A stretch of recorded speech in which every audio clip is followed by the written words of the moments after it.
No son míos, pero los cuido como si lo fueran. La frase salió en un hilo de voz, ronca, agotada, casi devorada por el viento caliente que arrastraba polvo y hojas secas por la calle. El niño, no tendría más de 9 años, estaba arrodillado en el suelo de tierra batida, con los codos apoyados en las rodillas para aliviar el peso. En sus brazos, abrazaba con desesperación a 2 bebés gemelos, uno a cada lado, sus cuerpos pequeños y flacos pegados al suyo como si temieran desaparecer si se separaban. Sus ojos, hundidos y brillantes de fiebre o de llanto contenido, miraban al frente, no con súplica, sino con una dignidad que no correspondía a su edad ni a su condición. Llevaba una camiseta agujereada, pantalones cortos que ya no cubrían las rodillas, y los pies descalzos, llenos de heridas secas y barro endurecido. A su alrededor, el aire vibraba con el calor del mediodía, denso, inmisericorde, como si el sol hubiera decidido castigar a los que no tenían sombra. Al otro lado de la calle, bajo un toldo blanco que proyectaba una sombra perfecta sobre una terraza de baldosas limpias, una niña de unos 5 años bebía leche de una taza de porcelana con dibujos de unicornios. Sentada en una silla de mimbre con cojines bordados, usaba un vestido de algodón suave, calcetines blancos y sandalias que parecían nunca haber tocado el suelo. A su lado, una mujer de uniforme impecable, la niñera, le secaba suavemente la boca con una servilleta de lino. Detrás de ellas, estacionado junto a la acera, un coche negro de vidrios oscuros permanecía en silencio. Dentro, un hombre de traje oscuro, reloj de oro y mirada ausente observaba la escena sin querer mirarla. No era su barrio. No era su problema. Pero algo en ese contraste, el leche tibia frente al hambre seca, la sombra fresca frente al sol implacable, la inocencia protegida frente a la inocencia abandonada, lo atravesó como una espina. El niño de la calle no pedía limosna, no extendía la mano. Solo se mecía suavemente murmurando palabras sin sentido para calmar a los bebés, que lloraban con una voz débil, como si ya no les quedara fuerza ni para quejarse. Uno de ellos tenía la frente caliente, el otro, los labios agrietados. El mayor, el que los cuidaba, les ofrecía gotas de agua de una botella de plástico arrugada, mojándoles los labios con los dedos, como había visto hacer a una enfermera en el hospital público semanas atrás, cuando intentó, sin éxito, que alguien los atendiera. Nadie se detenía. Los transeúntes cruzaban la calle para no pasar cerca. Un vendedor ambulante le gritó que se moviera, que asustaba a los clientes. Un policía lo miró de reojo, pero siguió caminando. No había delito en estar hambriento, solo vergüenza ajena. El niño ya lo sabía. Había aprendido que la pobreza no es solo carencia de comida o ropa. Es la ausencia de mirada. La gente no lo veía a él, ni a los bebés. Solo veía un obstáculo, una mancha en el paisaje urbano, que preferían ignorar. Todo había comenzado 3 semanas atrás. Los gemelos habían aparecido en la estación de trenes, envueltos en una manta raída, con una nota escrita a mano. Por favor, cuídenlos, no puedo más. Nadie los reclamó. Nadie los quiso. Mientras las autoridades discutían protocolos y papeles, el niño, que dormía bajo un banco de la terminal, los tomó. No por heroísmo, sino por instinto. Él también había sido abandonado, sabía lo que era despertar solo, con hambre, con miedo, con la garganta seca de tanto llorar en silencio. No podía dejar que les pasara lo mismo. Desde entonces, los había llevado consigo. Les daba lo poco que conseguía: migas de pan, agua de charcos filtrada con un pañuelo, frutas caídas del mercado. Dormían juntos bajo un puente, abrazados para darse calor en las noches frías, o para compartir el poco aliento que les quedaba en los días calurosos. Él no tenía nombre para ellos, así que los llamaba Sol y Luna, porque uno siempre lloraba al amanecer y el otro al anochecer. Ese día, sin embargo, todo se había vuelto más difícil. No había conseguido nada desde la mañana. Los bebés estaban débiles. Uno ya no lloraba. Solo miraba al cielo con los ojos vidriosos. El miedo, frío y punzante, se le clavó en el pecho. Sabía que si no encontraba leche o agua limpia pronto, uno de ellos, quizás los dos, no despertaría. Caminó hasta el mercado, suplicó a los vendedores, ofreció ayudar a cargar cajas, a barrer, a lo que fuera. Nadie le dio nada. Uno le lanzó una manzana podrida y le dijo que se largara antes de que llamara a la policía. Volvió a la calle principal, desesperado, con los bebés pesando más en sus brazos que nunca. Fue entonces que vio la terraza. Vio a la niña bebiendo leche. Vio la sombra. Vio la botella de agua mineral sobre la mesa. Y sin pensarlo, cruzó la calle. No corrió. No gritó. Solo caminó, con los pies sangrando, con los ojos fijos en la botella, como si fuera un faro en medio de la tormenta. Dentro del coche, el hombre rico, dueño de 3 empresas, inversionista en tecnología, poseedor de una cartera digital llena de criptomonedas que valían más que el presupuesto anual de un hospital público, sintió que el aire se le cortaba. No entendía qué hacía ese niño allí, tan cerca de su hija, tan cerca de su mundo ordenado, limpio, controlado. Su primer impulso fue bajar la ventanilla y ordenarle que se fuera. Pero algo lo detuvo. Fue la forma en que el niño miraba a su hija. No con envidia, no con rencor, sino con una especie de reconocimiento triste, como si supiera que entre ellos había un abismo que ni el hambre ni el amor podían cruzar. La niñera, al verlo acercarse, se puso de pie de inmediato con los brazos cruzados, el rostro endurecido. Tú, aléjate de aquí. El niño se detuvo. No retrocedió. Solo se quedó allí, con los bebés apretados contra su pecho, los ojos bajos pero la espalda recta. Solo, necesito agua, dijo, sin alzar la voz. Nadie respondió. El silencio se espesó. El sol seguía quemando. Los bebés gimieron. Dentro del coche, el hombre miró su reloj inteligente. Una notificación parpadeó. Plastos 12.4, BTC, transacción confirmada. Sonrió, casi por costumbre, pero la sonrisa se le murió al levantar la vista y ver al niño de nuevo. En ese instante, comprendió algo que ninguna pantalla, ninguna gráfica, ninguna fortuna digital le había enseñado, que el valor no siempre se mide en números, a veces se mide en gotas de agua, en brazos que sostienen lo que no les pertenece, en miradas que no piden, pero que dicen todo.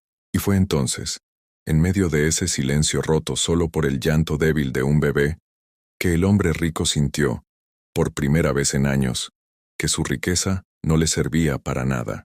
El hombre no abrió la puerta del coche de inmediato, no por indiferencia, sino porque algo dentro de él se resistía a moverse. Durante años había construido una vida donde todo tenía precio, donde cada problema se resolvía con una transferencia, un contrato, una llamada a la persona adecuada. Pero allí, frente a él, había un problema que no podía comprar, ni negociar, ni ignorar sin que le pesara en el alma. El niño no pedía dinero, no quería ropa, solo agua. Y esa sencillez lo desarmaba más que cualquier crisis financiera. La niñera, incómoda, se acercó a la niña y la tomó de la mano, como si el solo hecho de estar cerca del niño pudiera contagiarla de pobreza. La pequeña, sin embargo, no apartó la vista. Miraba al chico con curiosidad inocente, como se mira a un animal herido que aún no ha perdido la luz en los ojos. Incluso señaló con el dedo los bebés y preguntó, con voz suave, ¿por qué lloran? Porque tienen hambre, cariño, respondió la niñera tirando de ella hacia atrás. Vamos adentro. Pero la niña no se movió. Siguió mirando. Y en ese instante, el hombre rico supo que su hija, a pesar de los muros de cristal y algodón que la rodeaban, ya había visto lo que él tardó décadas en entender, que el mundo no es justo, pero sí es humano. Con un suspiro profundo, abrió la puerta del coche. No salió con arrogancia, ni con la postura de quien concede un favor. Salió despacio, como si cada paso lo acercara a una verdad que había evitado durante toda su vida. Se acercó a la mesa de la terraza, Tomó la botella de agua mineral, aún sellada, y caminó hacia el niño. Este no se movió. Solo levantó los ojos, con una mezcla de esperanza y temor, como si temiera que el gesto fuera una trampa. El hombre se detuvo a 1 metro. No se arrodilló, no aún, pero inclinó ligeramente el cuerpo, como en señal de respeto. «Toma», dijo extendiendo la botella. El niño dudó. Miró la botella, luego al hombre, luego a los bebés. Con movimientos lentos, casi ceremoniales, pasó a uno de los gemelos al brazo izquierdo, dejando la mano derecha libre. Tomó la botella con cuidado, como si fuera de cristal. No la abrió de inmediato. Primero la apretó contra su pecho, como si quisiera sentir su frescura a través del plástico. Luego, con los dientes, rompió el sello y vertió unas gotas en la palma de su mano. Acercó la mano a los labios del bebé más débil. El pequeño bebió con avidez, tragando con dificultad, pero bebió. Una lágrima rodó por la mejilla del niño. No la limpió. Dejó que cayera, mezclándose con el polvo de su rostro. «Gracias», murmuró sin mirar al hombre. Este asintió, pero no se fue. Se quedó allí, observando.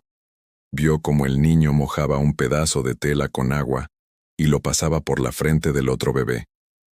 Vio cómo les hablaba en voz baja, con palabras que no eran de niño, sino de padre. Vio cómo, a pesar del hambre que debía devorarlo por dentro, no tomó ni una gota para sí. En ese momento, recordó algo. Hacía años, en una conferencia sobre innovación, un joven emprendedor le había dicho, entusiasmado: «Las criptomonedas democratizarán el valor. Cualquiera podrá ser rico, desde cualquier lugar del mundo». Él había asentido, convencido. Había invertido millones. Había construido fortunas digitales que fluctuaban con el viento del mercado, pero ahora, frente a un niño que daba agua antes que beberla, entendió la ironía cruel de aquella frase. Porque mientras unos soñaban con riqueza en cadenas de bloques, otros luchaban por sobrevivir en cadenas de hambre, olvido y abandono. La verdadera desigualdad no estaba en la falta de acceso a la tecnología, sino en la falta de acceso a la humanidad. «¿Cómo te llamas?», preguntó casi en un susurro. El niño lo miró, sorprendido. Nadie le había preguntado su nombre en meses. «Mateo», respondió. «Mateo», repitió el hombre, como si guardara el nombre en un lugar seguro. «¿Y ellos?» «Sol y Luna». El hombre sonrió, por primera vez sin artificio. «Bonitos nombres». Mateo asintió con la vista baja. Ya no tenía fuerzas para hablar más. El agotamiento lo invadía como una marea. Sus piernas temblaban. Sus brazos, acostumbrados a cargar a los gemelos, empezaban a fallarle. Fue entonces que la niña, liberándose de la mano de la niñera, se acercó. Caminó con pasos pequeños pero decididos, hasta detenerse frente a Mateo. Lo miró a los ojos, luego a los bebés. Sin decir una palabra, regresó corriendo a la mesa. Tomó su taza de leche, aún medio llena, y volvió. Se la ofreció a Mateo con ambas manos. «Para ellos», dijo. La niñera quiso intervenir, pero el hombre la detuvo con una mirada. No había orden en esa mirada. Había gratitud. Mateo miró la taza. La leche era tibia, con un poco de espuma en la superficie. Sabía que era un lujo que no merecía, pero también sabía que Sol y Luna necesitaban más que agua. Con manos temblorosas, tomó la taza y con una cucharita que la niña le alcanzó, empezó a dar pequeñas cucharadas a los bebés. Ellos bebieron con lentitud, pero con vida, con esperanza. El sol ya no quemaba con tanta fuerza. Las sombras se alargaban, y en medio de la calle de tierra batida, algo inesperado estaba ocurriendo. Dos mundos, separados por el dinero, el miedo y la indiferencia, se tocaban por primera vez sin violencia, sin lástima, sin condescendencia. Solo con gestos. El hombre se arrodilló. No por compasión, por respeto. «¿Dónde vives, Mateo?» «Bajo el puente del río Seco», respondió el niño, sin levantar la vista. ¿Estás solo con ellos? Mateo asintió. Desde que los encontré. El hombre guardó silencio. Sabía que no podía llevárselos así, sin más. Sabía que había leyes, protocolos, instituciones, pero también sabía que, si esperaba a que el sistema actuara, Sol o Luna, o quizás los dos, podrían no sobrevivir la noche. Miró a su hija. Ella lo observaba con ojos brillantes, como si supiera que su padre estaba a punto de hacer algo que cambiaría todo. «Vamos a ayudarte», dijo con voz firme. «Pero necesito que confíes en mí». Mateo lo miró largo rato, no con ingenuidad, sino con la sabiduría de quien ha sido traicionado muchas veces. Pero en los ojos del hombre no vio promesas vacías. Vio algo más raro, intención genuina. Asintió. El hombre se puso de pie y sacó su teléfono. No llamó a su asistente, ni a su abogado. Llamó a una mujer que conocía desde la universidad, directora de un hogar para niños en situación de abandono. Le explicó la situación, sin dramatizar, sin exagerar, solo los hechos. «Necesito un lugar seguro. Hoy, para 3 niños». Ella no dudó. «Tráelos. Los espero». Colgó. Se acercó a la niñera. «Lleva a Valentina adentro. Yo regreso en un rato». «Señor, ¿está seguro?», preguntó ella con voz temblorosa. «Nunca he estado tan seguro de algo en mi vida». Ayudó a Mateo a ponerse de pie. El niño vaciló, pero no soltó a los bebés. El hombre abrió la puerta trasera del coche y, con cuidado, lo ayudó a subir. Mateo se sentó en el asiento, con Sol y Luna apoyados en su regazo, como si fueran parte de él. Cuando el coche arrancó, la niña, Valentina, los miró desde la ventana, con la mano pegada al vidrio. Mateo, por primera vez, le devolvió la mirada. Y en ese cruce silencioso, nació algo que ninguna moneda digital podría jamás comprar. Una conexión humana, pura, sin intermediarios.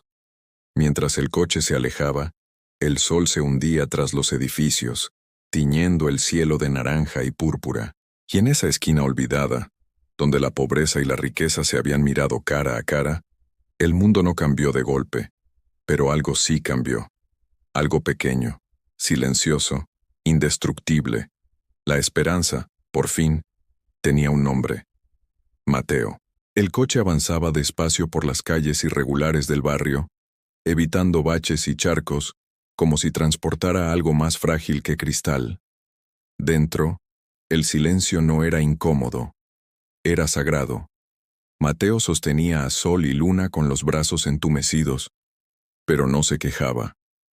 Los bebés dormían por primera vez en días, con las mejillas ligeramente rosadas, los labios húmedos, el aliento tranquilo. El hombre conducía con una mano en el volante y la otra apoyada en la rodilla, como si necesitara sentir que estaba despierto, que aquello no era un sueño. En el espejo retrovisor, veía los ojos de Mateo, cansados, sí, pero ya no vacíos. Había en ellos una chispa, pequeña, pero viva. Llegaron al hogar al anochecer. Era un edificio modesto, pintado de amarillo claro, con un patio trasero lleno de árboles y una cerca de madera que crujía con el viento. Una mujer de cabello canoso y mirada cálida los esperaba en la puerta. No usaba uniforme, ni tacones, ni joyas. Solo una bata sencilla y una sonrisa que no necesitaba palabras. «Gracias por venir», dijo, acercándose al coche. El hombre bajó y abrió la puerta trasera. Mateo dudó antes de salir. No por miedo al lugar, sino por miedo a soltar a los bebés, como si al entregarlos perdiera su propósito. «No los separarán», dijo la mujer leyéndole el pensamiento. «Y tú te quedarás con ellos, todo el tiempo que necesites». Mateo la miró, incrédulo. Nadie le había ofrecido quedarse. Siempre era «tú no puedes». Tú no eres nadie. Tú no tienes derecho.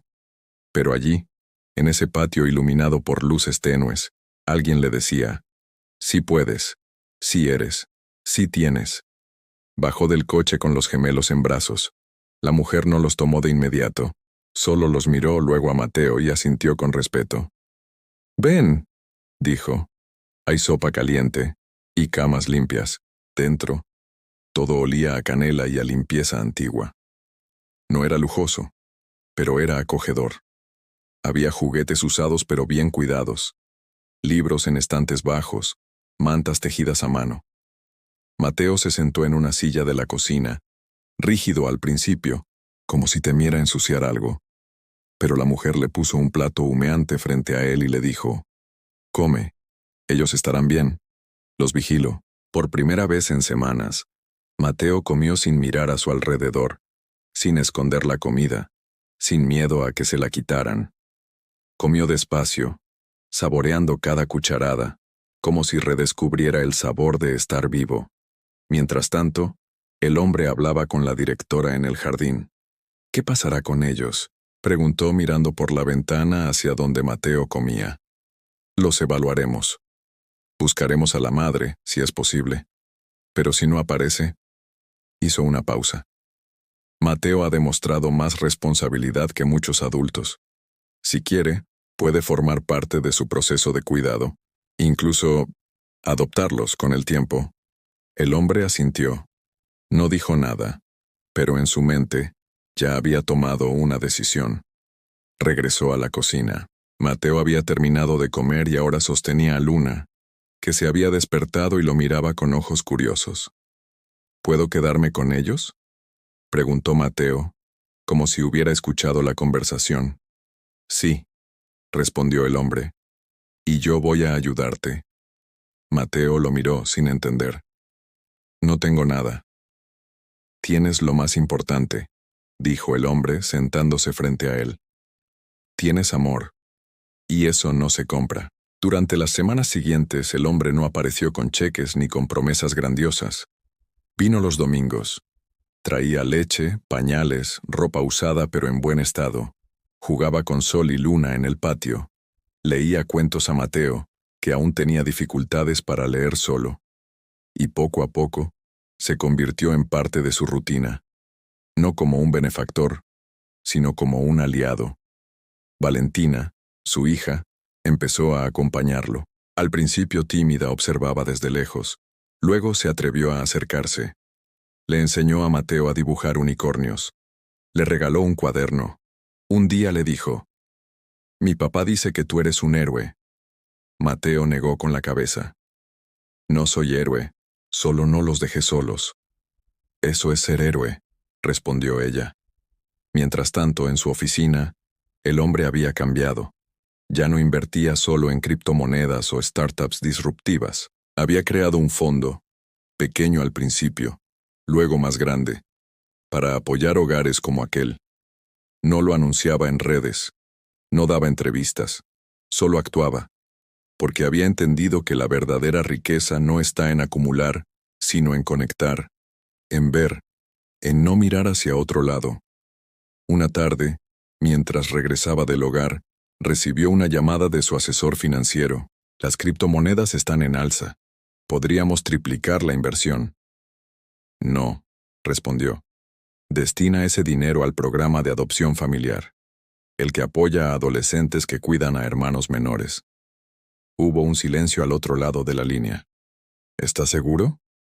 «Más seguro que nunca». Esa noche escribió una carta. No para los medios, sino para sí mismo. Decía: «He pasado la vida midiendo el valor en cifras, cuando lo verdaderamente valioso no tiene precio. Hoy aprendí que un niño con los pies rotos puede enseñarle más a un millonario que todos los algoritmos del mundo».